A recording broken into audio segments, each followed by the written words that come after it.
책들과 생명책 요한계시록 20장 12절 말씀입니다.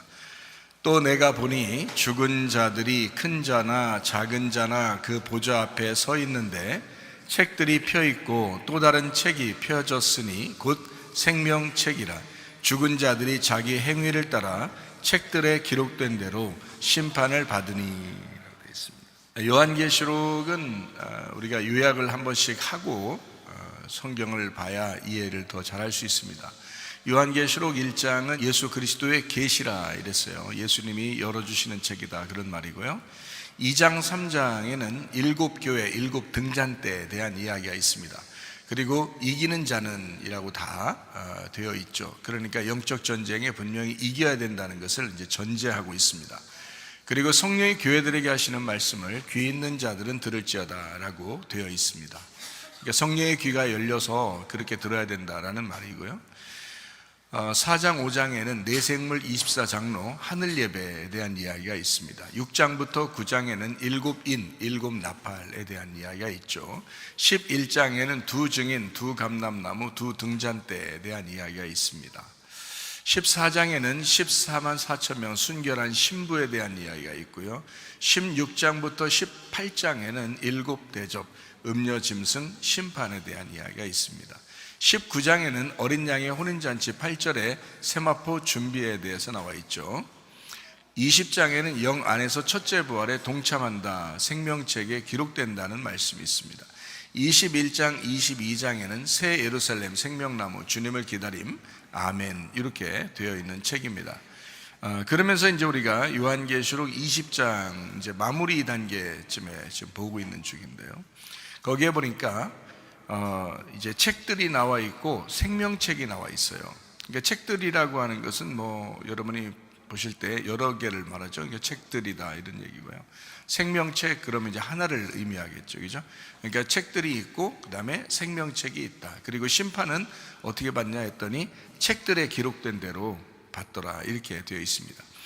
생명책에 있으면은 심판을 받질 않아요. 그런데 책들에 쓰여져 있으면 이제 심판을 받게 됩니다.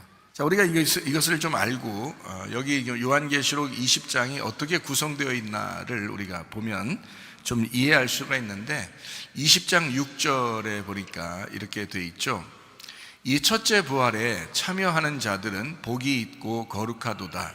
둘째 사망이 그들을 다스리는 권세가 없고 도리어 그들이 하나님과 그리스도의 제사장이 되어 1000년 동안 그리스도와 더불어 왕노릇하리라 라고 되어 있습니다. 첫째 부활이라고 하는 것은 예수님의 십자가와 예수님의 부활을 말합니다. 그러니까 예수님에게 속했다는 거죠. 예수님에게 속해져 있는 예수님에게 해당되는 십자가와 부활을 얘기하는 겁니다. 우리는 이제 지금 예수님을 믿은 사람들은 예수님을 믿고 나를 부인하고 나의 십자가를 지고 주님을 따라가는 거고요. 그리고 예수님은 자기를 부인하고 자기 십자가를 지고 가셨습니다. 그것을 이제 첫째 부활이라고 그렇게 말해요. 그런데 첫째 부활에 참여한 사람이 있다라고 하는 거예요. 그걸 이제 우리들을 말합니다. 그러니까 첫째 부활에 참여했다는 것은 예수님의 십자가와 예수님의 부활에 우리가 참여하고 있다. 그것을 그 은혜를 깨달았다. 그 말씀의 은혜를 깨달았다. 이제 그런 의미입니다. 그래서 그렇게 참여한 사람들은 복이 있도다라고 돼 있어요. 그래서 이 복이라고 하는 것을 성경에서 몇 가지 이렇게 찾아보면 마태복음 5장 3절에 심령이 가난한 자가 복이 있다라고 돼 있고, 이게 이 복이라고 하는 게 이제 마카리오스라는 단어인데 이 히브리 말로 복이라고 하는 단어는요 바라크, 그 베라카 바라크라는 단어예요. 그것은 복이라는 것이 무릎을 꿇는다라는 그런 의미를 갖고 있습니다. 그러니까 여러분이 이제 하나님 앞에 기도할 때 무릎 꿇고 기도한다, 하나님을 경배한다, 하나님을 예배한다, 이런 걸 뭐라 그러냐면 복이라는 겁니다.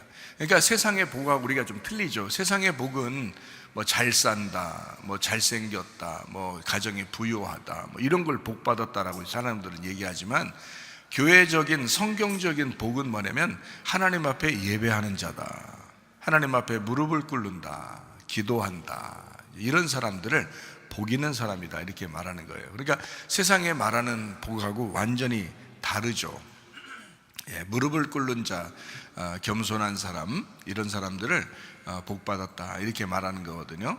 이제 구약에서는 시편 133편 3절에 뭐라고 되어 있냐면 여호와께서 복을 명하셨는데 그게 영생이라고 나와 있습니다. 그러니까 영생이 있는 사람이 복 받은 사람이다 라는 얘기예요. 그러니까 복은 영생이로다 라고 되어 있어요. 그러면 신약에서 요한복음 17장 3절에 그 영생은 뭐라고 나와 있냐면 하나님과 예수 그리스도를 아는 것이 영생이다 이렇게 되어 있어요. 그러니까 복 받았다라고 하는 것은 하나님을 안다고 하는 것이 진짜 복 받은 것이다, 이제 이런 의미가 되겠죠. 그러니까 하나님과 예수 그리스도를 정말 알게 되었다, 그러면 이제 복 받은 것입니다. 자, 이것을 이제 복 받았다 그렇게 말해요. 근데 어떤 사람을 요한계시록 20장 6절에서는 복 받았다고 얘기하죠. 첫째 부활에 참여한 자들이 복 받았다라고 얘기합니다. 그러니까 첫째 부활에 참여한 사람들은 뭐 하고 있다는 거예요? 심령이 가난하고 영생함을 얻는 하나님과 예수 그리스도를 잘 알아가는 자들이다, 이제 이런 이야기가 되겠죠. 그런 사람이 이제 첫째 부활에 동참한 사람이다 이렇게 볼 수 있는 겁니다.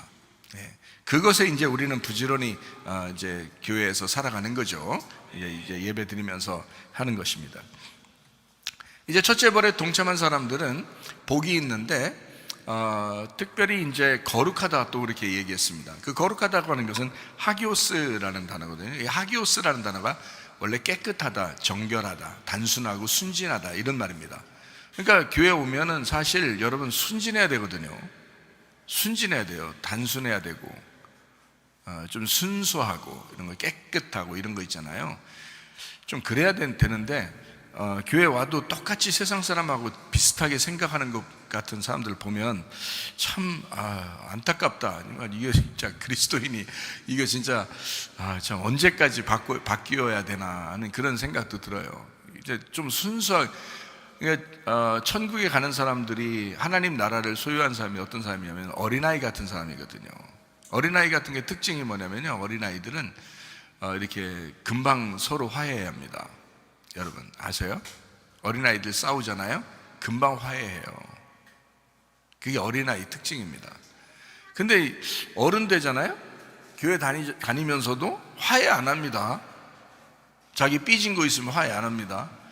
그러면 이게 어린아이인지, 저 사람을 저 어린아이 취급을 해줘야 되는지, 아니면 어른 취급을 해줘야 되는 건지. 그러니까 어른 취급해주면은 문제는 지옥에 간다는 얘기인데요. 그러니까 어린아이 같아야 천국 간다는 건데 화해를 안 합니다. 용서하려고 생각을 안 합니다. 아무리 얘기해도 안 해요. 그러니까 왜 안 하나 봤더니 예수님의 십자가와 예수님의 부활에 참여하지 않은 거예요. 그래서 용서가 안 되는 거예요. 그러니까 자기 생각이 다 맞는 거예요. 이런 사람들은 거룩하지 못하죠. 깨끗하지 못하단 말입니다. 그러니까 어린아이 같지가 않은 거예요. 자기가 다 커버린 거야. 자기가 다 판단하고 자기가 다 비판하고 다 그냥 사람들을 이렇게 미워하고 용서하지 않고. 애들 진짜 싸우면 금방 서로 화해하고 웃으면서 또 놀아요. 그 특징이거든요, 어린아이 특징.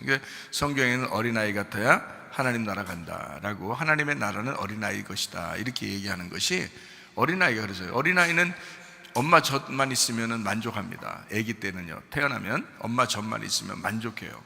그리고 좀 더 자라나면 자기에게 먹을 것만 누가 이렇게 제공해 주잖아요. 그러면 아주 만족합니다, 어린아이들은요. 그러니까 먹는 것만 있으면 아주 행복해 합니다, 어린아이가요. 그리고 어린아이 특징이 있는데요, 천국이 어린아이니까 제가 설명을 해드리는 거예요. 어린아이 특징이 있는데 또 뭐냐면 엄마 아빠를 많이 의지합니다, 어린아이가요. 그렇죠. 그러면 여러분이 진짜 어린아이 같아서 천국 가려면 어떻게 되냐면 말씀을 많이 의지해야 되거든요. 하나님을 많이 의지해야 되거든요. 하나님을 인정하고 말씀을 인정하고 하나님을 신뢰하고 말씀을 신뢰하고 그렇게 살아야 돼요. 그래야 이제 어린아이 같은 사람이 되는 거거든요. 진짜 참 안타까운 사람들이 있어요. 교회 다니면서도 저 사람 참 언제 바뀔까. 내가 바뀌게 할 수는 없으니까 본인이 바뀌어져야 되는 거거든요. 근데 이제 말씀이 그들을 바꿔야 되는데 이제 말씀만 이제 저는 증거하죠. 근데 참 제가 답답할 일은 아닌데 이상하게 성도들을 사랑하니까 제가 답답하는 거죠. 성도들 사랑하니까 좀 이 사람이 좀 바뀌었으면 좋겠는데 하는 그런 마음들이 있단 말이에요. 실제로 제 마음속에. 그러니까 목사님 속삭이려고도 하지 않아야 돼요. 하나님 속삭이려고도 하지 말아야 돼. 그러니까 어린아이처럼 마음을 자꾸 단순화시키고 자꾸 순진하게 하고 말이에요. 깨끗하게 만들고 그래야 됩니다. 그게 거룩한 사람이에요. 첫째 부활에 참여한 사람은 복이 있도다. 그리고 거룩하다 그러잖아요. 그래서 복받은 사람은 거룩하단 말이에요. 거룩한 사람이 복받은 사람이고요. 그래서 거룩이라고 하는 것은 구별되고 이렇게 구분된 것을 말합니다. 떨어져 있다는 거, 따로 떨어져 있다 이 말이에요. 그래서 다른 사람과 다르다 이런 거죠. 다른 사람과 참 저 사람은 달라 이렇게 돼야 되죠. 세상 사람들하고 좀 달라야지. 그게 거룩한 사람이고 구분된 사람이고 그리스도인이죠. 자, 이렇게 이제 이런 사람들은 어떤 사람이냐 봤더니 요한계시록 20장 6절에 둘째 사망이 없다 그렇게 돼 있어요. 다시 죽는 게 없다 이런 의미입니다. 첫째 사망이 끝났고 둘째 사망이 남아 있는데 그것이 없다는 거예요. 왜냐하면 첫째 부활에 참여했기 때문에 그렇습니다. 그러니까 둘째 사망이 우리에게 찾아오지 않는다라고 되어 있고요. 그리스도의 제사장이 된다라고 되어 있거든요. 그리스도의 제사장이 된다. 이게 마태복음 5장 9절에 이런 말씀이에요. 화평하게 만드는 자는 복이 있나니 그들이 하나님의 아들이라 이렇게 된다는 거예요. 화평하게 만드는 자. 여러분 누구하고 화평해야 됩니다. 화목해야 되거든요. 여기서만 뭐 아멘 하고 집에 가서는 뭐 또 직장에 가서는 뭐 화목하지 않고 그러면 소용없어요. 화목해야 된다니까요. 여러분이 가는 곳마다 용서를 하려고 해야 되고 자꾸 이렇게 화목하려고 해야 되고 그런 마음을 가져야지 그게 양심 있는 거지. 예수 믿는 사람이 양심도 없어 진짜. 양심 없으면 화목하려고 안 하죠. 화목하려고 안 하면 하나님의 아들이 안 되는 거지. 하나님의 아들이라고 하는 것은 하나님 앞에서 화목하려고 하는 사람이란 말이에요. 용서하고 서로 화해하려고 하고 그런 사람이란 말이죠. 우리 교회에 있는 사람들은 한 사람도 미워하는 사람 없기를 바랍니다. 다 화목하시기를 바랍니다. 다 화평하시기를 바랍니다. 아멘 안 한 사람이 딱 한 명밖에 없는데 그것도 용서하겠습니다. 그러니까 어쨌든 화목하시기를 바랍니다. 화평하시기를 바랍니다. 네, 그래요. 그게 그리스도인이라고 그게. 얼마나 좋아. 다 아멘하고 그렇게 하겠다고 그러니까 얼마나 행복하고 좋냐고요. 목사가 행복하지. 목사만 행복하고 있어요? 하나님도 얼마나 행복하시겠어. 바로 그거예요. 진짜 그래요. 화목하게 만드는 사람, 자기가 가면서 화목하게 하는 사람, 피스메이커. 화목을, 연합을, 일치하는 걸, 하나됨을 만들어 나가는 사람. 그런 사람은 하나님의 아들이 된다잖아요. 자기가 먼저 복받은 거예요. 자기가 하나님의 아들 되는 거니까 더 복받은 거잖아요. 자기도 복받은 거예요. 그러니까 내가 화목하게 하면 내가 손해보는 거 아닌가? 조금 더 이렇게 미워하고 조금 더 용서 안 하고 조금 더 갈구다가 나중에 화목하고 이러면 안 되나? 조금 내가 손해보는 것 같은데? 이런 느낌을 갖지 마세요. 하나님의 아들 된다잖아요. 그게 무슨 손해예요? 자기가 화목하게 하려고 했는데 그것은 자기가 하나님 아들 된다잖아. 얼마나 좋은 거예요. 이건 뭐 축복이죠. 자, 하나님의 아들 돼서 1000년 동안 다스린다라고 되어 있습니다. 데살로니가 전서 4장 17절 말씀이요. 그 후에 우리 살아남은 자들도 그들과 함께 구름 속으로 끌어올려 공중에서 주를 영접하게 하시리니 그리하여 우리가 항상 주와 함께 있으리라. 하늘의 삶을 살아가게 된다라는 말이고요. 베드로전서 2장 9절 말씀입니다. 너희는 택하신 족속이요 왕같은 제사장들이요 거룩한 나라요 그의 소유가 된 백성인 이는 너희를 어두운 데서 불러내어 그의 기이한 빛에 들어가게 하신 이의 아름다운 덕을 선포하게 하려 하심이라. 왕같은 제사장이 된다 그렇게 되어 있습니다. 요한계시록 5장 10절 말씀입니다. 그들로 우리 하나님 앞에서 나라와 제사장을 삼으셨으니 그들이 땅에서 왕노릇 하리로다 하더라. 그래요. 하늘나라 올라가면 어차피 우리는 뭐 하나님의 백성이에요. 하늘 백성이에요. 근데 이 땅에서는 땅에서도 하나님의 백성이 돼야 되잖아요. 왕 같은 제사장이 돼야 된다는 거죠. 그래서 이 땅에서 왕노릇한다, 이 말은요, 이 땅에서 다스리게 된다는 말이거든요. 그러면 하늘나라에 올라가는 사람이 이 땅에서 다스리게 되면 여기도 천국이 되겠죠. 그래서 하나님 나라를 지금 여기서 다스리는 자가 된다, 이런 의미가 되잖아요.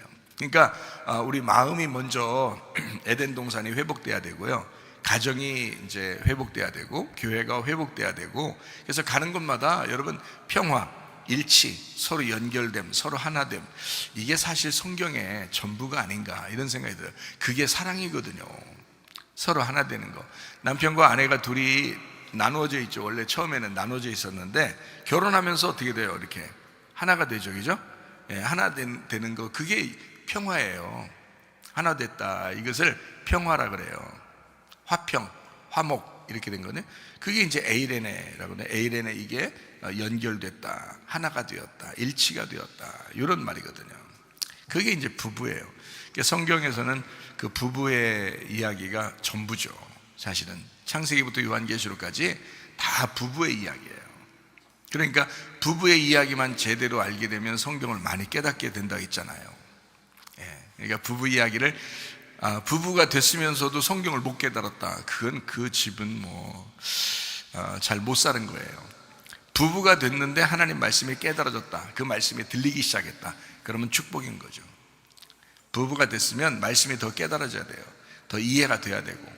그래서 목사님 말씀이 무슨 말인지 다 들은다고요. 부부가 되면 진짜 부부가 이렇게 둘이 나눠진 부부가 아니라 둘이 하나가 된 부부가 되면 서로 이렇게 말씀을 점점 깨닫게 되는 게 당연한 거예요. 그래서 교회 중심으로 이렇게 살면서 가정이 화목하게 되는 것이 성경의 원칙이기 때문에, 그것이 모든 교회가 그 교회 중심의 삶에서 가정이 축복받는, 가정이 하나 되는 그 삶이 원칙이에요. 그게 성경의 원칙이라고요. 교과서적인 말씀이라고요. 교과서적인. 그래서 그대로 되게 돼 있습니다. 그게 성경적이에요. 그러니까 우리 교회뿐만이 아니라 다른 교회도 마찬가지라 이거죠. 모든 교회는 그렇게 돼야 돼요. 그러니까 어떤 교회는 이렇게 되고 어떤 교회는 이렇게 되는 게 아니고, 모든 교회가 똑같아요. 사람이 가정 중심으로 이렇게 사는 사람들이 있잖아요. 가정 중심으로 사는 사람들이 있는데 교회 중심으로 안 사는 사람도 있어요. 그러면 나중에 후회합니다. 잃어버린다고요, 그거를. 또 어차피 우리가 가정 중심으로 살다가 교회 중심으로 살지 않으면 하나님 뜻대로 안 산 거예요, 그게. 그래서 나중에 주님 만나러 갔을 때는 그게 심판이 와요. 심판이. 그러니까 이 두 개가 같아져야 되거든요. 가정이 교회적이어야 되고 교회적인 것이 가정적이어야 된다는 겁니다. 그래서 이 두 개가 같아져야 돼요. 원래는 이렇게 하나가 되어야 된단 말이에요. 근데 이걸 한또 뛴다고, 보통 사람이 아니라 거의 대부분이 그래요. 그래서 이거를 가르쳐 주라고 이제 목사들이 있는 거죠. 진짜예요. 제가 목사가 되고서 성경 말씀을 깨닫고 난 다음에 이제 하나님이 뭘 가르치라고 하는지를 알았어요. 뭘 가르치라고 하는지를. 그러니까 보통 교회들에서 가정에 대해서 막 세미나도 하고 가르치고 많이 하잖아요. 그러다 보니까 우리나라에서 가정 중심의 사람들이 상당히 많아진 건 사실이에요. 그런데 문제는 교회 중심에서 멀어졌다는 겁니다. 교회 중심에서 멀어지니까 그 가정이 우리 가정 중심 하다가 더 어떻게 됐어요? 가정들이 옛날보다 훨씬 더 많이 헤어지는 가정들이 많아지고, 가정들마다 불화하는 가정들이 더 많아졌다는 말이죠. 가정 중심. 그러다 보니까 교회가 힘을 잃어버린 거예요. 교회가 힘을 잃으니까 교회에서 뭘 하자고 그러면 모이질 않아요. 요즘에는요, 다른 교회들 이렇게 보면. 그래서 이게 안타깝다, 뭔가 이상하다 이거예요. 이럴 수 없거든요. 원래 이렇게 돼서는 안 되거든요. 성경적으로 보면 이렇게 돼서는 안 되거든요. 교회 중심적으로 분명히 다 됐어야 되는데 그게 안 된단 말이에요. 옛날보다 훨씬 더 안 되고 있단 말이에요. 그 이상하다는 거죠. 뭔가 잘못된 것입니다. 교과서적으로 뭔가 잘못된 거예요. 성경을 여러분이 다시 한번 이렇게 보면 이해를 할 것입니다. 예수님의 십자가 못 박혀 돌아가시기 전과 예수님 십자가 못 박혀 돌아가신 이후의 삶이 달라요. 성경을 한번 여러분 보세요. 그러면 예수님 십자가 못 박혀 돌아가시기 전에는 다 가정 중심이었습니다. 가정 중심. 교회가 세워지질 않았기 때문에 그래요. 교회가 세워지질 않았기 때문에. 예수님이 십자가 못 박혀 돌아가시면서 부활을 해야 교회가 세워지는 거예요. 성령님이 각자에게 들어와야 교회가 세워지거든요. 그래서 성령이 오순절날 충만하게 임하고 그리고 교회가 생겨난 겁니다. 그러면 오순절날 성령 충만이 임하고 교회가 생겨난다고 하는 것을 내가 내 교회를 세우겠다라고 예수님이 자기의 반석 위에 교회를 세우겠다라고 하는 게 마태복음 16장이에요. 그 마태복음 16장에 자기가 이제까지 교회가 없었으니까 그럼 자기 교회를 세우겠다는 거잖아요. 그게 마태복음 16장 이후예요. 그러니까 예수님 십자가 못 박혀 돌아가셔야 성령이 오시고 성령 충만해야 교회가 세워지는 거예요. 그러니까 예수님은 내가 너희들 가정을 더 튼튼하게 하리라, 내가 십자가 못 박혀 죽으면 너희들 가정이 더 튼튼하리라, 너희들의 가정이 새로워지리라, 이런 말 하지 않았어요. 성경 착각하지 마세요. 예수님이 십자가 못 박혀 돌아가시는 목적은 반드시 자기 교회를 세우기 위해서였어요. 생각해 보세요, 여러분. 그러니까 교회를 세우는 것이 하나님의 목적이었다고요. 그래서 예수님이 죽기 전에는 교회라고 하는 것이 드러나지 않았어요. 예수님을 통해서 교회가 드러난 거고, 교회가 예수님 죽기 전에는 나타나질 않았어요. 다 가정 중심이라고요. 이스라엘 있잖아요. 구약의 율법을 지키는 이스라엘 백성들 있잖아요. 아브라함 한 사람 자손입니다. 가정이에요. 한 가정. 이스라엘만 구원의 백성이라고 하잖아요. 왜? 한 가정이에요. 아브라함을 선택해서 직계 가족들을 이스라엘이라고 하는 겁니다. 직계 가족들을. 그러니까 아브라함의 가족이에요. 잘 생각해 보세요. 자, 교회라고 하지 않습니다. 구약을 교회라고 하지 않는다니까요. 예수님이 십자가 못 박혀 돌아가시고 부활하셔야 교회가 생겨나는 거예요. 그러니까 어떻게 된 거예요? 예수님 십자가 오시기 전에는 가정 중심이 맞죠. 그러니까 이스라엘 백성들이 구원받는 거잖아요. 그죠? 구약은 이스라엘 백성들의 구원을 우리에게 샘플로 보여주는 것입니다. 다른 민족들을 구원했다 이런 게 없잖아요. 성경에 하나도 없어요. 다 이스라엘 백성들을 구원하는 거예요. 무슨 말인지 아시겠어요? 가정 중심이기 때문입니다. 아브라함 가정 중심으로 하나님이 선택을 해서 그 가정을 구원하시는, 아담과 하와로부터 시작된 것이 선악과를 통해서 멸망했죠. 그리고 다시 시작됐다가 노아 홍수 때 다 멸망하면서 노아 식구 이제 자녀들 3명을 통해서 자손이 번성해 나가다가 결국 아브라함을 선택해서 그 이스라엘 백성들을 이제 한 가정을 만들어서 하나님이 선택한 구원의 백성이 됐죠. 이해가 되십니까? 근데 예수님이 십자가 밖에 돌아가실 때는 내가 죽으면, 그리고 내가 부활해서 부활의 성령이 내려오시면, 너에게 임하시면 내 교회를 만들 거다라고 했어요. 그게 여러분과 제가 소속되어 있는 이 교회예요. 이거를 아냐고 사람들이. 순전히 가정 중심으로 얘기하니까 가정 중심에서 가정이 그렇게 옛날보다 더 행복해졌나요? 왜 지금은 더 헤어지는 가정이 더 많나요? 왜 그렇게 됐나요? 이상하지 않습니까? 가정 중심으로 그렇게 살려고 하는 사람들이 많은데 생각을 해보시라고요. 뭔가 순서가 잘못됐다는 겁니다. 옛날에는 예수 믿기 전에는, 여러분, 예수 믿지 않는 사람들도 가정 중심으로 살아요. 그래서 예수 믿기 전에는 가정 중심으로 사는 게 맞아요. 그 말이 맞아요. 근데 예수님을 믿잖아요? 예수님을 믿는 순간 당신은 교회에 소속된 사람입니다. 예수님의 몸에 소속된 사람이에요. 예수님의 교회에 소속된 사람이에요. 예수님이 내 교회를 세우겠다 하는 거기에 소속된 사람이에요. 그러면 거기에 소속된 사람은 거기에 소속된 사람으로서 가정을 돌보게 돼 있고요, 교회에 소속된 사람으로서 직장에 가는 거고요, 교회에 소속된 사람으로서 군대도 가고 학교도 가는 거예요. 교회에 소속된 사람으로서, 그래서 나는 이 교회의 사람이다. 그래서 군대에 가도 직장에 가도 학교에 가도 나는 어디 교회의 사람이다 라는 것을 보여줘야 되는 거거든요. 가정에 돌아가도 나는 우리 이 교회의 사람으로서 내가 우리 가정에 돌아가는 거다 라고 되는 거죠. 그러니까 중심이 어디에 있냐면 교회 중심으로 바뀐 거잖아요. 우리가 교회 중심으로 바뀌어서 교회에서 가정도 가고 교회에서 직장도 가고 교회에서 학교도 가잖아요. 그러니까 교회 사람으로서니까 그리스도인이죠. 그리스도와 유사한 사람, 그리스도인, 크리스티안, 그리스도와 닮은 사람, 그리스도를 따라가는 사람, 그리스도에게 소속된 사람이란 말이죠. 그러면 이 그리스도에 소속된 사람이 직장에 가면 성실하게 하는 게 당연하죠. 학교에 가면 성실하게 공부하는 게 당연하고요. 군대에 가도 성실한 사람이 당연한 거죠. 그런데 가정에 가면 어떨까요? 성실하게 행동하는 게 당연한 것입니다. 교회 사람으로서, 그리스도인으로서 가정에 갔잖아요. 그러니까 사랑하는 게 당연한 거고요, 용서하는 게 당연한 거고요, 서로 하나 되는 게 당연한 거고요, 서로 돌봐주는 게 당연한 거고, 서로 예의를 지켜서 얘기하는 게 당연한 거고요, 서로 상대방을 예수님처럼 대하는 게 당연한 거라는 거죠. 근데 그렇게 하나요? 가정 중심인 줄 알고 살잖아요, 사람들이. 예수님이 오셨는데도, 성령이 임했는데도 가정 중심으로 살잖아요. 교회 중심이 없어졌잖아요. 사람들이 교회 중심이 없어졌기 때문에 교회에 모이라고 그러면 안 모인다는 거죠.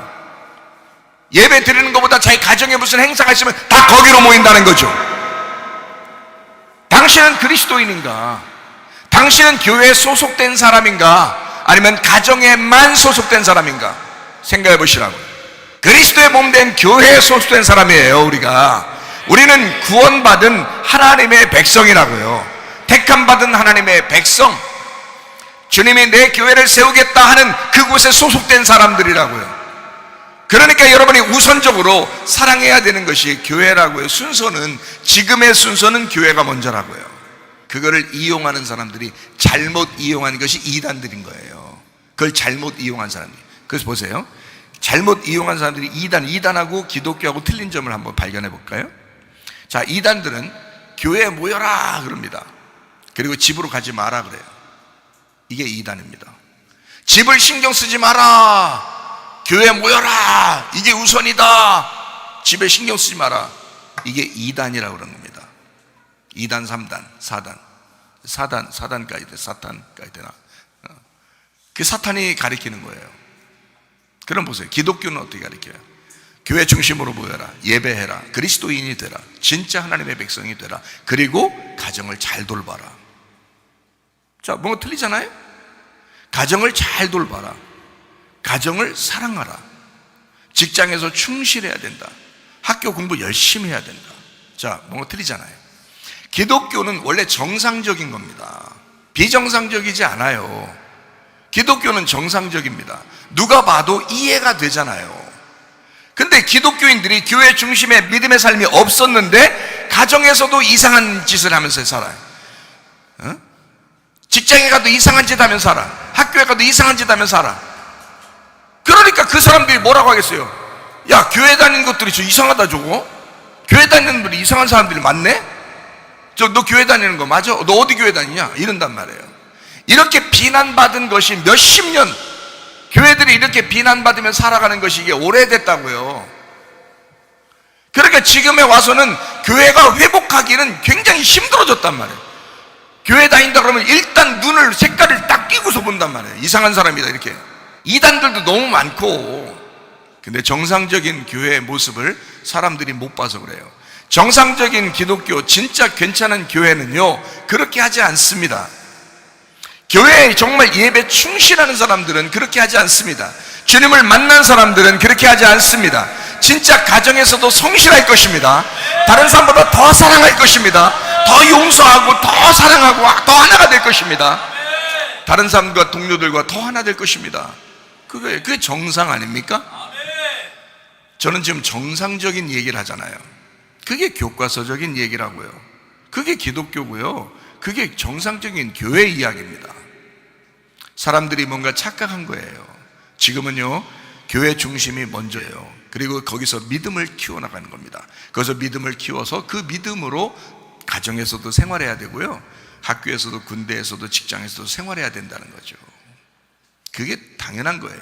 그렇게 살아가는 사람, 다시 말하면 교회에 왔더니 첫째 부활이 뭔지를 가르쳐 주더라, 그리스도에게 속한다는 것이 무엇인지를 가르쳐 주더라. 그리스도에 속한 사람은 복받은 사람이요, 거룩한 사람이요, 왕같은 제사장이 되더라. 그래서 하늘나라에 올라갈 때만이 아니라 이 땅에서도 천국 생활을 하더라. 이게 당연한 거 아닙니까? 그렇게 천국 생활하는, 마음의 평안이 있고 천국 생활하는 사람이 가정에서 어떻게 생활하겠어요? 천국 생활하는 게 당연한 거죠. 남편을 존경하는 게 당연한 거고요, 아내를 사랑해 주는 게 당연한 것이죠. 근데요, 남편을 막 무시해버립니다. 그러면서도 자기는 사랑받으려고 합니다. 이거 아주 미친 여자입니다. 남편을 무시하는데 자기는 사랑받으려고 그래. 미친 여자죠. 아내를 사랑하지 않는데 자기는 존경받으려고 그래. 이 미친 남자죠. 정상이 아니란 말이에요. 이단이요, 그건. 기독교는 그렇지 않단 말이에요. 기독교는, 정상적인 교회는 그렇지 않아요. 자기가 먼저 그리스도의 믿음을 가져요. 충실한, 믿음에 충실한 사람이 되고요, 하나님과 관계가 있습니다. 하나님과 관계를 갖고요, 그리고 아내를 바라보고, 자녀를 바라보고, 남편을 바라보고, 직장 상사를 바라보고, 그죠? 학교에 가서 선생님을 바라보고 그러죠. 그러면 세상이 달라져, 그죠? 적어도 다른 사람들은 몰라도 자기에게 속한 세상은 달라진단 말이에요. 그러면 자기에게 속한 세상은 천국이 되는 거죠. 그죠? 그게 천국이란 말이에요. 이 땅의 천국. 그래서 가정과 교회는 하나인 거예요. 이게 떨어진 게 아니야. 그러니까 자기라는 나의 삶과 교회라고 하는 것은 하나인 거예요. 근데 사람들이 교회를 너무 무시하는 경향이 있어요. 교회를 모르니까 그래요. 진짜 교회가 뭔지를 몰라요. 예수 그리스도의 몸인 것을 착각하는 거예요. 모르는 거예요. 그러니까요, 이런 실수를 하는 거죠. 계속 세상적으로 살려고 그러고, 뭐 자기가 속한 거기에만 중심이라고 생각해요. 자기가 교회에 소속되어 있는데 그걸 생각을 못 해요. 그래서 다른 거에는 막 애쓰고 힘쓰는데 교회적인 것에 힘을 안 써요. 그런 이제 나중에 주님 만나보세요, 여러분. 이 말이 사실인가 아닌가? 성경에 이 말이 사실인가 아닌가? 여러분이 주님 나라 가면 딱 발견될 것입니다. 여러분 다 벌겨벗겨져요. 지옥은요, 빨개벗고 가는 곳입니다. 천국은 그리스도의 세마포를 입고 가는 곳이고요. 부끄러운 신앙 갖지 마세요. 후회할 만한 신앙 갖지 마세요. 여러분, 진짜 오늘 죽어도 내가 부끄럽지 않게 살았다, 내가 오늘 죽어도 후회함이 없이 살았다, 이래야지. 사람이 언제 죽을지 모르는데 말이요, 잠시 세상에 내가 살면서 항상 찬송 부르다가 주님을 만나야지. 그죠? 네, 그러니까 우리 자신들이 자꾸 믿음 먼저 우선 잘 가져야 된다. 믿음 잘 가지면요, 다른 게 다 이제 주님 중심으로 하게 되어 있습니다. 그렇게 사는 거, 이게 첫째 부활에 참여한 사람들이에요. 그 사람들이 복 받은 사람들입니다. 자, 요한계시록 20장 7절 말씀입니다. 천년이 참에 사탄이 그 옥에서 놓여, 그래서 마지막 때 천년 끝에 사탄이 무제한적으로 활동하는 시기가 오는데, 제가 볼 때는 지금 같아요. 지금. 그래서 이게 이방인의 때가 어느 정도 끝났거든요. 제가 이제 성경적인 그 연수로 봐서 이방인의 때가 있는데, 그 정한 이방인의 때가 있는데요, 그게 거의 끝났거든요. 제가 이렇게 성경을 이렇게 볼 때는 이게 그 예수님 오시고 난 다음부터 이방인의 시대가 이제 와요. 그 이방인의 전도되는 시대가 이제 예수님 부활하고 난 다음에 성령이 충만하게 임하고, 그리고 유대인들이 이제 3년 반 동안 전도되고, 그리고 나머지 그 다음부터 이방인의 시대, 고넬료가 이제 구원받죠. 이방인의 첫 번째 고넬료 구원받죠. 스데반이 유대인으로서 순교자, 마지막에 순교자가 됩니다. 그리고서 이제 바울이 전도가 되죠. 그러니까 이게 순서가 왜 그러면 스데반이 죽고 바울이 전도되고, 그리고 고넬료가 이제 구원을 받아요. 이게 연결됐잖아요. 다 이게 사도행전에 왜 연결됐냐면 유대인의 시대가 끝났다는 겁니다. 그리고 고넬료가 구원받으면서 이방인의 시대가 시작되거든요. 이방인 구원의 시대가 시작됐는데, 그게 거의 이 막바지에 이른 게 지금 시대거든요. 딱 지금 시대가 이게 막바지에 이르거든요. 근데 참 희한하게 이제까지 없었던 일들이 지금 막 벌어지고 있습니다. 그러니까 마치 노아 홍수가 갑자기 노아 홍수 때 사람들이 하나님을 반역하던 그 시대가 된 것처럼, 그렇게 지금 막 반역이 일어나는 것 같은, 또 소돔과 고모라 시대인 것처럼 지금이 마치 그런 것처럼 막 이렇게 이상한 일들이 벌어지고 있습니다. 그래서 이런 걸 이렇게 보면 사탄이 놓여진, 그러니까 천년이 끝나고 사탄이 놓여진 이런 시기가 되지 않았나, 이제 그런 짐작을 지금 할 수가 있거든요. 정치, 경제, 종교, 문화, 이 모든 면에서 사탄이 지금 장악하는 시대가 됐다. 지금 거의 막바지 같아요. 제가 볼 때도요. 그 1년, 2년, 3년, 4년 할 때 그 횟수도 거의 막바지거든요. 이게 이방인의 때가 시작되고서 바로 지금까지가 약 2000년, 그러니까 거의 막바지에 다 다르거든요, 지금이. 그래서 이거는 거의 벗어날 수가 없는 마지막 때 같다라고 제가 지금 짐작을 하고 있는데요. 저도 성경을 보면서 이슬람 사람들이 다 나쁜 건 아니에요. 근데 그 테러 이제 하는 사람들이 더 점점 그 심각해지고 더 많아지고 있습니다.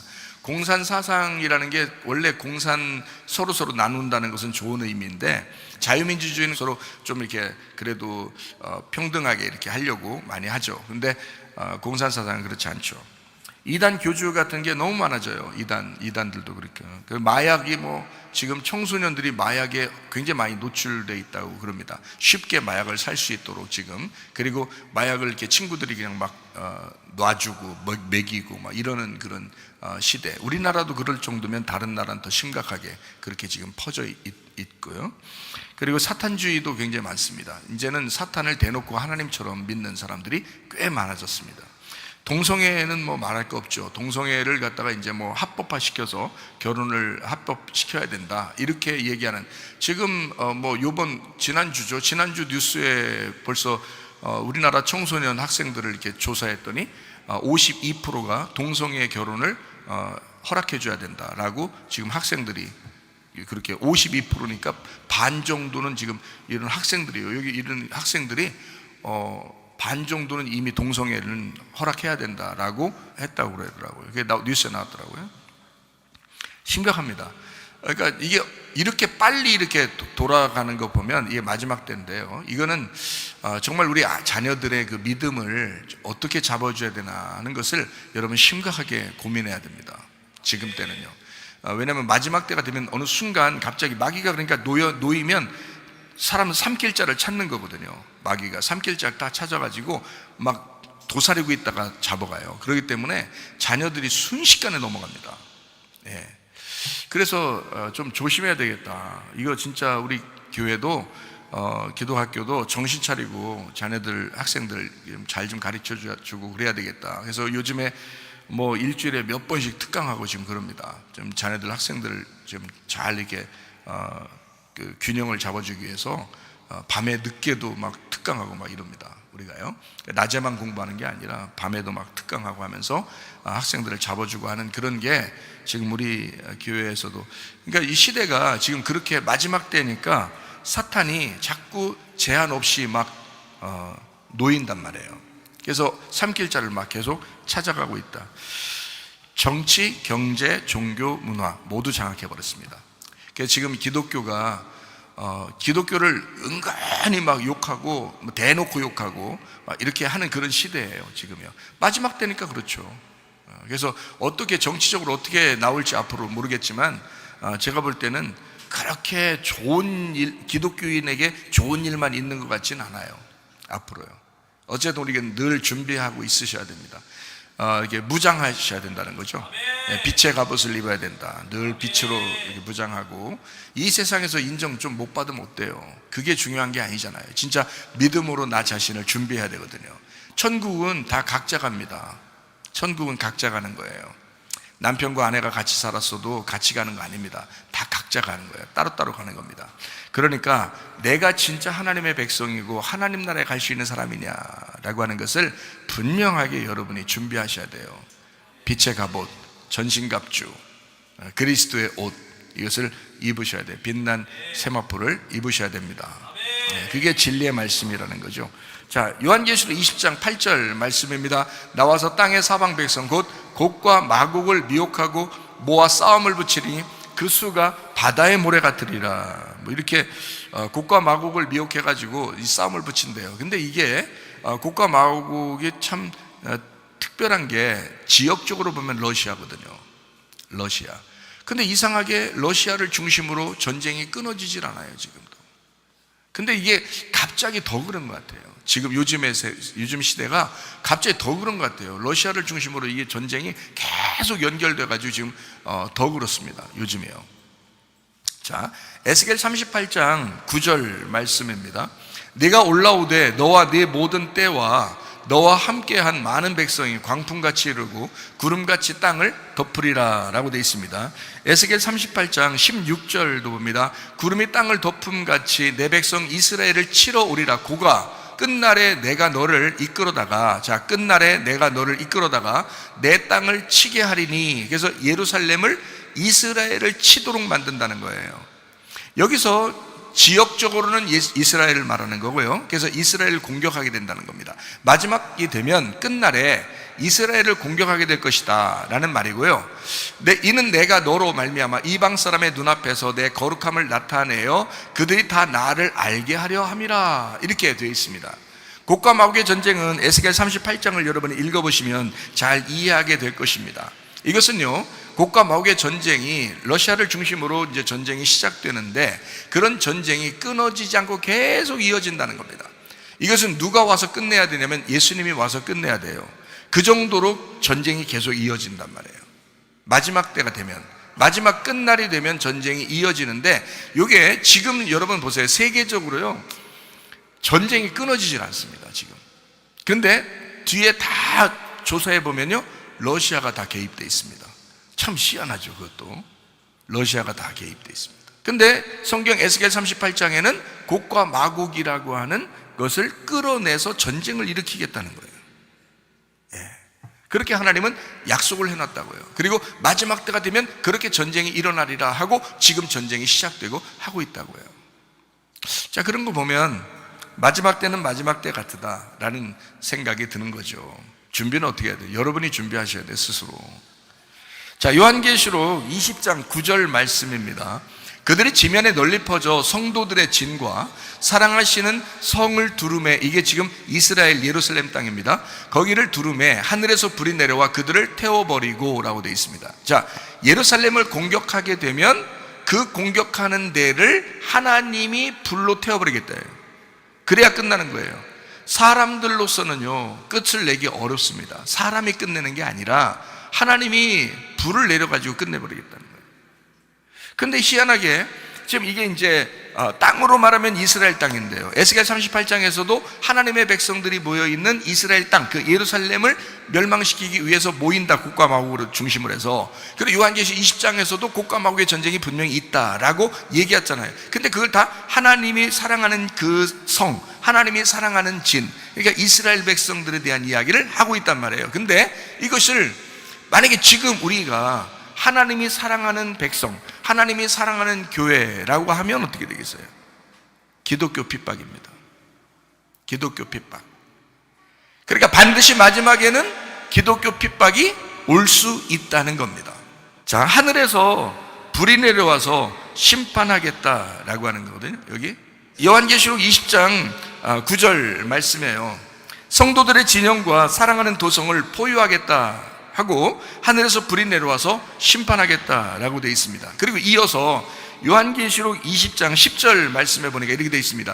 또 그들을 미혹하는 마귀가, 이 마귀가 왜 등장했나 여기서? 지금 세상에서 전쟁하는 것 같은데 왜 갑자기 마귀가 등장하나? 이게 이상하죠, 그죠? 지금 이어서 지금 하는 얘기인데요, 이게. 그들을 미혹하는 마귀가 라고 되어 있잖아요. 마귀가 불과 유황못에 던져지니 거기는 그 짐승과 거짓 선자도 있어 세세토록 밤낮 괴로움을 받으리라 라고 되어 있습니다. 마귀가 불과 유황못에 던져진대요. 그리고 짐승과 거짓 선자도 거기 있대요. 자, 그 사람들을 미혹해서 전쟁을 일으킨 게 누구라고요? 그러니까 마귀랍니다. 그러니까 어떤 지역만 이야기하는 게 아니라 어떻게 보면 영적인 전쟁이라는 것이 분명하게 알 수 있죠. 마귀가 하고 있는 것이다 라고 하는 것을 알 수 있죠. 마귀가 하는 전쟁이다. 영적 전쟁, 우리에게는 영적 전쟁이고요, 실질적으로 이스라엘 중심으로 해서는 그 나라의 전쟁이 되겠죠. 그 주변의 국가에서 거기를 공격하는 그 전쟁이 되겠고요, 영적으로 보면 교회를 공격하는 그런 전쟁이다. 마지막 교회를 공격하는 전쟁이 막 수도 없이 오게 될 것이다. 지난번에 전염병 때문에 많은 교회가 문을 닫았죠. 이거 굉장히 큰 전쟁입니다. 교회를 향한 엄청난 큰 공격이었습니다. 근데 우리 교회가 살아남은 거예요. 나중에 지나고 보니까 상당히 그 교회가 더 튼튼해지고 더 이렇게 서로 화합하고 하나 되고 사랑하는 그런 교회가 됐단 말이에요. 참 하나님 역사죠. 하나님 역사입니다. 자, 요한계시록 20장 11절 말씀입니다. 또 내가 크고 흰 보좌와 그 위에 앉으신 이를 보니 땅과 하늘이 그 앞에서 피하여 간데 없더라. 백보자 심판인데요, 이게 흰 보좌의 심판인데, 왜 흰 보좌 심판이라고 그러냐면 진리의 말씀이란 말이에요. 진리의 말씀이 깨끗하게 딱 오니까 더러운 것들이 심판받는 거거든요. 깨끗한 말씀 앞에 더러운 것들이 심판받는 거거든요, 이렇게. 그래서 백보자 심판이라 그렇게 말을 하는데요, 땅과 하늘이 그 앞에서 피하여 간데 없다. 처음 하늘과 처음 땅이 사라졌다라는 말이죠, 그죠? 처음 하늘과 처음 땅이 사라졌다. 그러면 이제 뭐가 되겠어요? 당연히 새로운 하늘과 새로운 땅이 임하겠죠. 그러니까 결국에는 이 영적 전쟁은 곡과 마곡의 전쟁이라 할지라도 이 영적 전쟁은 뭐를 위해서 있는 거예요? 우리를 새로운 하늘과 새로운 땅을 만들기 위해서, 다시 말하면 나를 새 사람 만들기 위해서 있는 전쟁이다. 그러니까 결국 여러분과 저는 이거 두려워할 필요는 없다는 거죠. 마지막 전쟁이 온다? 두려워할 필요는 없다. 왜? 우리는 준비하면 된다. 우리 자신을 준비하면 된다. 빛의 갑옷을 입으면 된다. 전신갑주 입으면 된다. 진리의 세마포를 입으면 된다. 그거예요. 깨끗하게 준비하면 되는 겁니다. 그러면 어둠이 사라지게 되는 거예요. 그게 전쟁 승리거든요. 나를 준비하면 되는 거예요. 내가 새 사람 되면 옛날 내가 없어지는 거죠. 내가 새 사람 되면 옛날 내가 없어지는 거예요. 그게 전쟁 승리입니다, 우리한테는. 그래서 천국에 가는 유일한 길이 뭐예요? 나의 육체가 사라지고 내가 영적인 사람이 되는 거잖아요. 내 땅의 운명을 벗어나서 하늘의 운명을 타고 가는 거, 이게 유일한 거거든요. 거듭나는 거, 천국 가는 거, 그거잖아요. 그게 영적 전쟁이잖아요. 여러분 속에 있는 영적 전쟁, 우리 교회 안에서 있는 영적 전쟁, 이게 바로 뭐겠어요? 나를 준비하는 거예요. 나를 준비하는 전쟁. 그러면 승리하는 것이다, 사람 사실 교회 온 거 다 천국 가려고 온 거 아닙니까? 그렇죠? 교회 온 거 다 천국 가려고 오는 거예요. 지옥 가려고 교회 온 건 아니잖아요. 천국 가려고 지금 교회 왔는데 천국 가는 길을 가르쳐 준다면 자기를 준비해야 된다는 거죠. 자기의 속에 육체가 사라져야 돼. 음녀 같은 자기가 무너져야 된다는 거지. 짐승에게 속은, 음녀에게 속은 그 내 속에 있는 육체가 무너져야 된다는 거예요. 그리고 영적인 삶을 살아가야 된다. 성령의 삶을 살아야 된다, 이거예요. 그러면 하늘나라 가죠. 천국 가죠. 당연히 이 땅에서도 천국같이 살죠. 자기 주변에 있는 걸 천국으로 만들어버리죠. 이해가 되시겠습니까? 그거예요. 바로 우리 그러려고 교회 다니는 거예요. 하늘나라에 올라갈 때만 천국이 아니라요, 여기서도 천국같이 살아야 된다는 거예요. 하늘 땅 아이가 일주일 동안 우리 교회 와서 새로 와가지고 일주일 동안 있으면서 뭐라고 나한테 그런 줄 알아요? 목사님 하루하루가 행복해요. 하루하루가 행복해요. 다른 말로 말하면 하루하루가 천국 같아요. 그래서 이제 또 집에 갔다 오는 시간이 돼가지고 주일날 저녁에 예배 끝나고 저녁 때 갔다가 월요일날 와서, 월요일날 오자마자 날 만났단 말이에요. 만나서 나한테 뭐라고 하는지 알아요? 목사님 빨리 오고 싶었어요. 빨리 오고 싶었어요. 자, 이 행복하다는 거죠. 우리 하늘 땅을 더 행복하게 해주세요, 앞으로. 행복하다는 거죠. 자, 이래야 당연한 겁니다. 사실 그렇잖아요. 왜 우리 교회까지 왔는데 왜 불행하게 사냐 이거야. 왜 우리 교회까지 왔는데 왜 지옥처럼 사냐 이거야. 왜 우리 교회까지 왔는데 왜 미워하며 사냐 이거야. 왜 우리 교회까지 왔는데 왜 용서하지 못하고 그렇게 사느냐 이거야. 왜 우리 교회까지 왔는데 서로 사랑하지 못하고 사느냐 이거야. 우리 교회 왔으면 서로 사랑하고 미워하는 거 없이 용서하고 서로 하나 되고 연합하고 그런 사람들을 살아야지. 그건 당연한 거 아닙니까? 그리스도인이죠. 자기가 천국에 가야 될 사람이고 자기가 천국을 살아야 될 사람인데 당연한 거죠. 자, 우리 한 말씀만 우리 읽고 마치도록 하겠습니다. 요한계시록 20장 12절 말씀입니다. 또 내가 보니 죽은 자들이 큰 자와 작은 자나 그 보좌 앞에 서 있는데 책들이 펴 있고 또 다른 책이 펴졌으니 그 생명책이라. 죽은 자들이 자기 행위를 따라 책들에 기록된 대로 심판을 받았다라고 되어 있습니다. 책들이 펴져 있다라고 되어 있고요, 다른 책이 있는데 그게 바로 생명책이래요. 그러니까 책들이라는 건 여러 개를 말하는 거고 다른 책이라는 건 하나를 말하는 것입니다. 그게 생명책이라는 거예요. 그러니까 생명책에 있으면은 심판받지 않는 거고요, 다른 책들에게 속해 있으면 심판받는다라는 말입니다. 자, 다시 말할게요. 책들에 기록된 대로 심판을 받더라 라고 되어 있습니다. 책들이라고 하는 거죠. 책들에 있는 대로 심판을 받더라. 자, 여러분을 심판하는 게 뭘까요? 만약에 여러분을 심판받는다면 심판하는 게 뭘까요? 율법입니다. 율법. 예, 율법은 하나가 아니에요. 10계명만 따져도 10개예요. 그걸 2개로 하면은 2개예요. 하나님 사랑, 이웃 사랑. 그거를 예수님이 하나로 엮으면은 서로 사랑이 돼요. 그래서 이게 하나가 되면은 생명책이고요, 여러 개가 되면 율법이 되는 것입니다. 자, 이해가 되시겠어요? 그래서 여러 개의 책이 있는데 여러분이 속해 있으면 여러분은 심판받아요. 다시 말하면 생명책에 속해 있지 않으면 여러분은 심판받는다는 거죠. 잘 들으세요. 그러니까 여러분을 심판하는 것은 다른 사람이 심판하는 게 아니에요. 그 말씀이 여러분을 심판한 거예요. 그러니까 성경에 율법에 속해 있으면 여러분은 심판받는 거고요, 복음에 속해 있으면 여러분은 심판받지 않는 것입니다. 복음에 속해 있으면. 근데 이 복음은 어디에서 나온 거냐면 율법에서 나온 거예요. 그래서 이 율법이 여러분 안에서 하나가, 율법이 다 하나가 돼버리면 생명책이 되는 거예요. 근데 이것이 생명에 속한 사람이 아니라 여러분이 여러분 뜻대로 살다 보면 율법이 여러분을 다 심판해버려요. 그래서 이게 책들이 된다고요. 책들.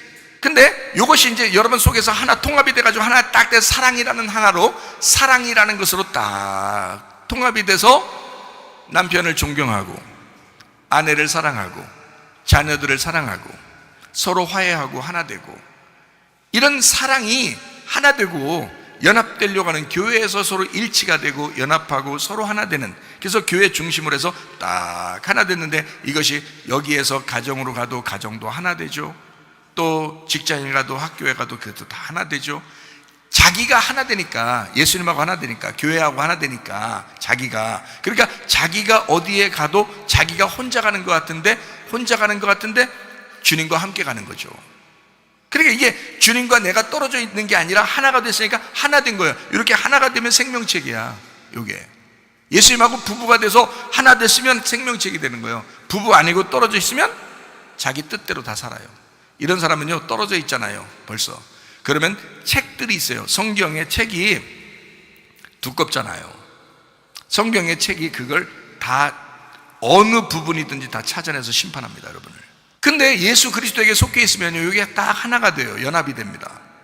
그리스도와 하나가 돼. 그러면 심판 안 해요. 심판이 다 사라져 버려요. 그걸 생명책이라고 그러는 겁니다. 그래서 제가 여러분에게 이야기하죠. 자, 구약과 신약이 있다. 그리고 다른 책들이 있고 생명책이 있다. 이 책들에 속해 있으면 당신들은 율법에 속한 사람이다. 그러나 이 생명책에 속해 있으면 당신은 구원받은 사람이다. 그래서 이게 사망책으로 네가 속해서 사망책에 네 이름이 기록될 거냐, 아니면 생명의 책에 이름으로 기록될 거냐, 어디에 기록될 것이냐, 어느 이름에. 그러니까 성경에 보면은 광야에서 이스라엘 백성들이 전체가 다 나왔어요. 그죠? 이스라엘 백성들 전체가 광야까지 나왔습니다. 그런데 여러분, 구원받는 게 쉬운 게 아닌 게 왜 그러냐면, 여호수아와 갈렙이라고 하는 사람 두 사람 빼놓고는 나머지는 다 구원받지 못했습니다. 그러면요, 이 사람들이 멸망하는 것을 고린도전서 10장에는 이 사람들을 보면서 그림자로 알아라, 거울로 삼아라 이렇게 하거든요. 그러면 이 멸망받은 사람들처럼 너희가 살지 말아야 된다라고 써 있어요. 그러면요, 여호수아 갈렙처럼 우리가 살아야 되거든요. 근데 이 사람들은 앞을 향해 봤어요. 가나안 땅이라는 약속을, 하나님의 약속을 기다렸단 말이에요. 그래서 이 사람들은 40년 동안 왕따로 살았어요. 40년 동안 왕따로 살았다고요, 이 사람들이. 전체가 다 애굽으로 돌아가자고 그러고, 여기서 그냥 우리 하나님 우리를 갖다가 뭐 해주시는 것도 없이 우리 여기서 죽이려고 하느냐, 맨날 주는 건 만나밖에 없고 이런 식으로 얘기했어요, 이 사람들이요. 이 사람들이요, 이게 여러분보다 믿음이 훨씬 더 약해서 그런 게 아니라, 여러분도 그 시대에, 그 당시에 광야에 여러분이 다 들어갔다면 여러분 다 이 사람들 따릅니다. 거의 다요. 여호수아와 갈렙을 따를 사람이 별로 없어요. 아, 모르겠다, 우리 교회 다니던 사람들이 가면 여호수아 갈렙 따라야지 하면서 거기에 붙을 수도 있겠다. 많이 배워가지고 그리고 거기 붙을 수도 있겠다. 그런데 거기에 여호수아 갈렙 빼놓고 나머지 싹 다 거기 이쪽 사람들에게 속해 있었어요. 다 멸망했습니다. 여러분, 구원받는 게 쉬운 게 아니에요. 그 사람들에게 속해 있는 이 사람들, 다 멸망하는 그 사람들처럼 사람들이 다 그냥 갔어요. 그러면 이 사람들은 어떻게 되는 거예요? 죽어야 끝나는 거예요. 여기서는 죽어야 끝나요. 그러면 이제 나머지는 어떻게 돼? 죽으면, 이 사람들 죽으면 죽을 때까지 기다려요. 하나님이. 그래서 죽을 때까지 기다렸다가 죽으면 이제 어떻게 돼요? 애기들 이제 좀 자라났겠죠. 그죠? 그 사이에 태어나고 자라나고 이 사람들 데리고 들어가는 거예요. 어린아이 같아야 천국 간다는 거 아니에요. 순수하게 어린아이 같은 신앙으로. 여러분, 목사가 여러분한테 막 간절하게 호소하고 이럽니다. 그죠? 설교할 때 보면 참 간절하게, 제가 자주 간절하게 얘기하는 것 같아요. 참 간절하게 얘기하거든요. 근데 안 듣는 사람이 있죠. 진짜 순종 안 하는 사람이 있습니다. 여러분, 남편 정말 존경해야 돼요. 존경스럽지 않은데 어떻게, 존경스럽지 않으니까 존경해야 되는 거요. 잘 생각해 봐요. 남편이 존경스러우면 당신이 존경 안 해도 다른 사람한테 다 존경받아. 어차피 하나도 존경받을 만한 능력이 안 되니까, 그러니까 네가 존경해야 되는 거야. 성경대로 따르기 위해서. 그게 믿음이라고 그러는 거야. 존경스럽지 않은 남편을 위하여 존경해보라고. 그게 믿음이라고. 존경스러운 사람은요, 네가 가만히 있어도 다른 사람 다 존경해줘요. 어차피. 근데 존경받을 만한 사람이 안 됐어. 도저히 저 사람은 진짜 존경받을 만한 짓을 안 해, 보면. 그런데 그러니까 내가 존경해야지. 그게 네 믿음이 돼야 된다, 이 말이에요. 그게. 아내가 사랑스럽지 않아요. 그러니까 사랑해줘야 되는 거야. 사랑스러우면 사랑받게 돼 있어요. 당연히 자동적으로 사랑받게 돼 있어요. 사랑스러우면. 근데 사랑스럽지 않은데 사랑하려면요, 이건 믿음이 필요한 거야. 이건 책임감과 믿음이 필요한 거예요. 그게 진짜죠. 생각해요. 그게 진짜 아니에요? 그렇게 사랑해야 되고요, 그렇게 존경해야 되는 것입니다. 자, 이게 뭘 중심으로 한 거예요? 교회 중심의 믿음입니다. 교회 중심의 믿음으로 가정생활도 그렇게 해봐라는 거예요. 제 얘기는 자녀들한테도 그렇게 사랑해보라는 거예요. 교회 가서 예배는 드리고 교회는 그렇게 많이 다니면서 자녀들한테 진짜 사랑을 못하는 사람들도 있다고요. 왜 그래요? 자기가 그렇게 자라났다는 거예요. 어떻게 사랑해야 될지 모르겠다는 거예요. 교회에서 진짜 믿음을 가르쳐줬으면 그 가정에서 사랑하도록 만들었어야 되는 거예요. 그게 당연한 것이기 때문입니다. 그렇잖아요? 여러분, 자, 주님이 오실 때 여러분 핑계할 수 있겠어요? 왜 후회할 짓을 하냐고. 주님을 만날 때는 핑계 못합니다. 책들에 기록된 대로 심판을 받게 돼요. 생명책에 기록돼야지 심판을 받지 않아요. 책들에 기록된 대로, 다시 말하면 율법들, 모든 성경에 기록된 대로 심판을 받아요. 너의 율법의 노력도 다 심판받아요. 그 수고도 다 심판받습니다. 그러나 주님에게 와서 그 생명책에 소속되어 있으면요, 생명은 주어지는 은혜의 믿음입니다. 우리의 소구가 아니라, 우리의 율법적인 노력이 아니라 은혜로 주어지는 믿음을 얘기하는 거라고요. 그것으로 생명책에 기록되는 것이라고요. 그러니까 아주 쉬운 것 같죠? 여러분, 그렇게 예수를 받아들이고 그렇게 예수를 붙들고 사는 것은 쉬운 일이 아닙니다. 여러분의 생애가 걸려 있는 거예요. 여러분의 온 생애를 걸쳐 예수 그리스도를 받아들이고 그 예수의 십자가에 동참하고 그 예수의 부활에 동참하여 살아가는 것은 쉬운 일이 아닙니다. 온 인생을 걸어야 되는 거예요. 그렇게 살아가는 것은, 여러분, 교회 중심으로 사는 거요? 모든 인생을 걸어야 되는 것입니다. 그래야 교회 중심으로 살아갈 수 있어요, 여러분. 그렇게 사는 사람이 가정생활도 잘하게 돼 있어요. 그게 원리이기 때문입니다. 원칙. 요한계시록 21장 27절 말씀입니다. 무엇인지 속된 것이나 가증한 일 또는 거짓말하는 자는 결코 그리로 들어가지 못하되 오직 어린 양의 생명책에 기록된 자들만 들어가리라. 말라기 3장 16절 말씀입니다. 그때 여호와를 경외하는 자들이, 여호와를 두려워하는 자들입니다. 예배하고 두려워하고 경외하는 자들, 피차의 말함에 여호와께서 그것을 분명히 들으시고 여호와를 경외하는 자와 그 이름을 존중히 여기는 자를 위하여 여호와 앞에 있는 기념책에 기록하셨느니라. 여러분의 이름이 어디에 기록될 것인가 굉장히 중요합니다. 요한계시록 10장 2절입니다. 그 손에 펴 놓인 작은 두루마리를 들고 오른발은 바다를 밟고 왼발은 땅을 밟고, 이게 작은 두루마리예요. 이게 하나입니다. 요건요 생명책을 의미합니다. 요한계시록 10장 9절 말씀입니다. 내가 천사에게 나아가 작은 두루마리를 달라 한즉 천사가 이르되 갖다 먹어버려라. 내 배에는 쓰나 내 입에는 꿀같이 달리라. 이게요, 입에는 꿀같이 단데 배에선 쓰대요. 왜 그런지 알아요? 왜 그런지 아냐고요? 여러분 애기 낳아봤어요? 애기 낳으면, 아니 남자들은 잘 모르고 여자들 애기 낳은 사람들은 이게 달콤해요? 애기 낳을 때? 아니죠? 이게 쓰다고요. 아프다고, 괴롭다고요.